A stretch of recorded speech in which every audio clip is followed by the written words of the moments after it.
Avant de vouloir s'enrichir, avant de vouloir entreprendre, tu dois faire un travail au niveau de ton mindset.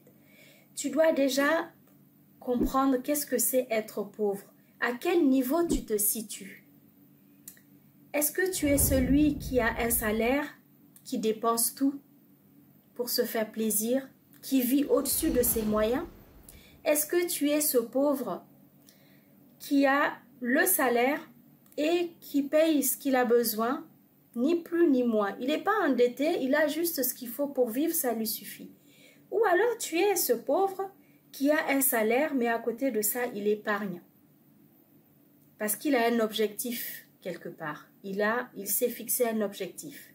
Ou alors tu es celui-là qui a un salaire, mais qui décide d'épargner parce qu'il a un objectif pour investir. Nous savons tous que nous sommes créés à l'image de Dieu. L'être humain est créé à l'image de Dieu.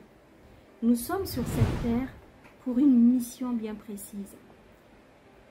À partir du moment où tu es conscient de ça, il y a des choses que tu dois respecter.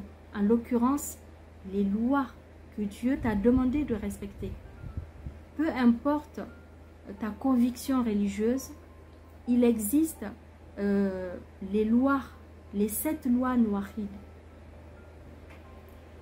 qui sont là pour te donner un peu la marche à suivre pour bien vivre dans ce monde. Donc je tenais vraiment à attirer ton attention, toi qui es mon élève, toi qui es mon étudiant, toi qui viens me voir, qui achète mes formations parce que tu veux apprendre ce que c'est l'entrepreneuriat, tu veux monter ta société, tu veux entreprendre, tu veux faire du business pour gagner de l'argent. Je te dis, commence à épargner. Beaucoup d'entre vous, quand vous arrivez lors des formations, vous me dites, mais Emouna, j'ai un problème, je n'ai pas le financement, je n'ai pas le capital.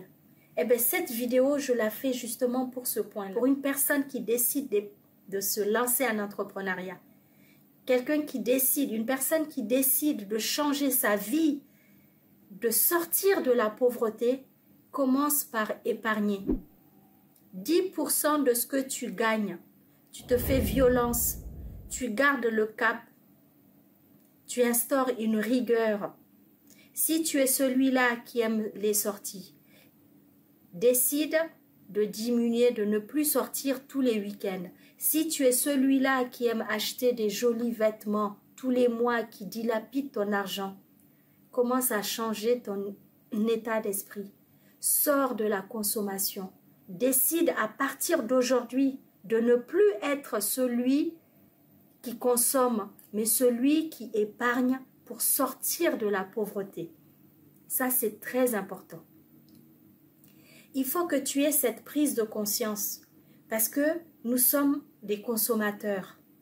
Nous voulons toujours assouvir, satisfaire notre envie immédiate. Peu importe le niveau où tu es, même si tu gagnes 15 $ comme c'était le cas de Ricardo, tu peux décider d'épargner 1 €, 1,50 $ par mois, 10% de ce que tu as. Tu es dans la diaspora, tu es en France en l'occurrence, tu gagnes le SMIC, tu te dis c'est pas beaucoup, j'ai trop de charges. Non, je te fais cette vidéo s'il te plaît pour que tu sortes de cet état d'esprit de penser pauvrement. Tu peux y arriver. Même avec 500 € si tu touches le RSA, tu peux épargner 10%, 50 € tous les mois que tu vas épargner. Et tu vas voir au bout, tu te fixes 3 mois, 6 mois, 1 an, mais tu ne touches pas à ton épargne. C'est destiné à investir plus tard, donc tu ne touches pas à cette épargne-là. Parler de cette relation, de ce lien qui existe entre faire du business et respecter les lois naturelles. Et qui dit loi naturelle dit forcément, on parle de spirituel, on parle de Dieu, parce que c'est lui qui a créé cette nature. Donc si tu veux gagner de l'argent, respecte ces lois, c'est le b.a.-ba. Cela va te permettre de gagner ta vie, d'apprécier ce monde dans lequel tu vis, ce monde matériel, de le vivre bien, gagner ta vie, accepter ce que Dieu te donne sans pour autant aller faire des pratiques qui sont interdites,